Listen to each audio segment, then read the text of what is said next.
रानो चिड़िया बहुत गरीब थी और जंगल में बारिश का मौसम भी शुरू होने वाला था। रानो चिड़िया का छाता भी फटा हुआ था।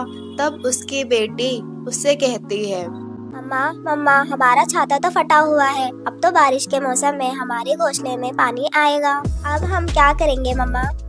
तू चिंता मत कर बेटी, मैं कुछ ना कुछ जरूर करूँगी। अगले दिन बारिश शुरू हो जाती है और कालू कावा सबके छाते एक एक करके फाड़ देता है।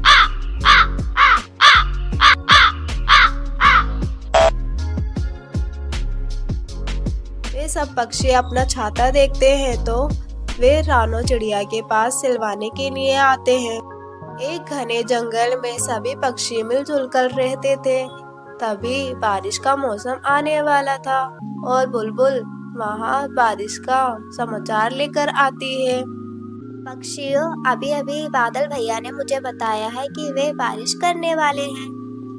अरे वाह बुलबुल बहन, तुमने क्या खबर सुनाई है? अगर बारिश होगी तो बड़ा मजा आएगा। परंतु पक्षियों, हमारे पास घोंसले हैं, मजबूत घर तो है ही नहीं। अरे तो क्या होगा रानो चिड़िया, हम सब पक्षी एक एक छाता अपने घोंसले पर लगा लेंगे और जब हमें नहाना होगा तो एक साथ बारिश में नहा लेंगे। हाँ हाँ पक्षियों, बारिश में नहाने में बड़ा मजा आएगा। मुझे तो बहुत मजा आता है बारिश में नहाने में। बारिश की बात सुनकर तो सभी पक्षी बहुत ज्यादा खुश हो जाते हैं।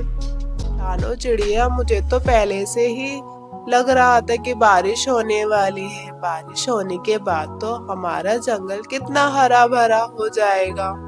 जंगल के सभी पक्षी बहुत ज्यादा खुश होते हैं, लेकिन रानो चिड़िया बहुत ज्यादा परेशान होती है क्योंकि उसका छाता फटा हुआ था। मम्मा मम्मा, बारिश शुरू होने वाली है, मुझे तो बड़ा मजा आएगा। मैं तो बहुत मस्ती करूँगी अपने दोस्तों के साथ।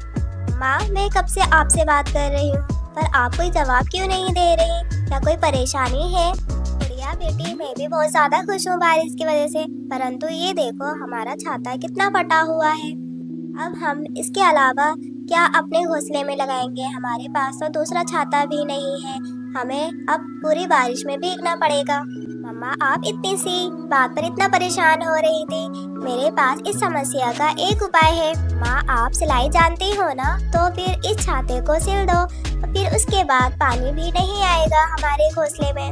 हाँ गुड़िया बेटी, मेरे दिमाग में तो ये ख्याल आया ही नहीं कि मैं बारिश के मौसम में छाता सिल भी सकती हूँ। मैं अभी इसे सिल देती हूँ। फिर रानो चिड़िया अपने छाते को अच्छे से सिलकर अपने घोंसले के ऊपर लगा लेती है। अगले दिन से ही बारिश शुरू हो जाती है। तब कालू कावा चिड़िया के पास आकर कहता है, रानो चिड़िया आओ ना, बारिश में नहाते हैं, बड़ा ही मजा आ रहा है बारिश में। नहीं कालू कावे, मेरा मन नहीं है बारिश में नहाने का। क्या हुआ रानो चिड़िया, तुम इतनी ज्यादा परेशान क्यों लग रही हो?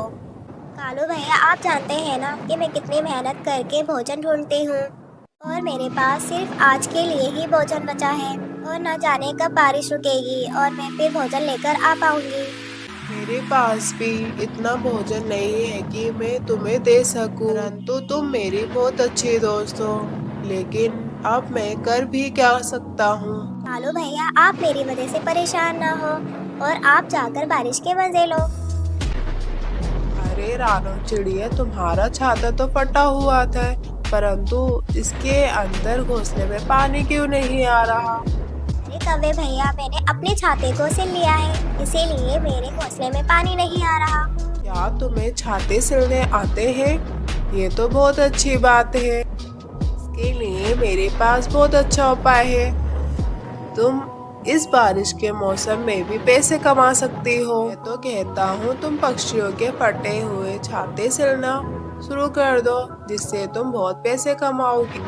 अरे हाँ कालू भैया, ये तो बहुत अच्छा उपाय है। अगर मैं बारिश के मौसम में भी फटे हुए छाते सिलूंगी तो इससे मैं अच्छे पैसे कमा सकती हूँ। फिर क्या था, रानो चिड़िया सुई धागा लेकर जंगल में बैठ जाती है और कहती है, पक्षियों आओ आओ, अपने फटे पुराने छाते सिलवा लो। आओ आओ आओ आओ पक्षियों, छाते सिलवा लो। थोड़ी देर के बाद एक तोता अपना फटा हुआ छाता रानो चिड़िया के पास लेकर आता है। रानो चिड़िया, मेरा जल्दी से ये छाता सिल दो। तेज हवा की वजह से मेरा छाता फट गया है। फिर थोड़ी देर बाद चिड़िया तोते का छाता सिल देती है। अरे वाह चिड़िया, तुमने तो मेरा छाता बहुत अच्छे से सिल दिया है। ये लो पैसे। को देखकर सभी पक्षी अपना फटा हुआ छाता लेकर रानो चिड़िया के पास सिलवाने के लिए आते हैं। इस तरह पक्षियों की रानो चिड़िया के पास भीड़ लग जाती है और रात भी काफी हो चुकी है। हार कर रानो चिड़िया अपने घर वापस आ जाती है। अरे वाह, मैंने तो आज इतने सारे पैसे कमा लिए। उस कालू कौवे का उपाय काम कर गया और मैंने बारिश के मौसम में भी इतने पैसे कमा लिए। अगले दिन रानो चिड़िया ऐसा ही करती है। वे जंगल में जाकर उसी जगह बैठकर आवाज लगाने लगती है। छाते सिलवा लो, छाते सिलवा लो, आओ आओ पक्षियों, छाते सिलवा लो। रानो चिड़िया की आवाज लगाने पर भी आज तो कोई भी पक्षी अपने छाते सिलवाने नहीं आता और वे बारिश में भीगती रहती है। मैं कब से इतनी तेज बारिश में बैठी हूँ, परंतु आज तो कोई भी पक्षी छाते सिलवाने नहीं आया। रानो चिड़िया काफी रात तक उस जंगल में बैठी रहती है, परंतु कोई भी पक्षी वहाँ छाता लेकर नहीं आता है।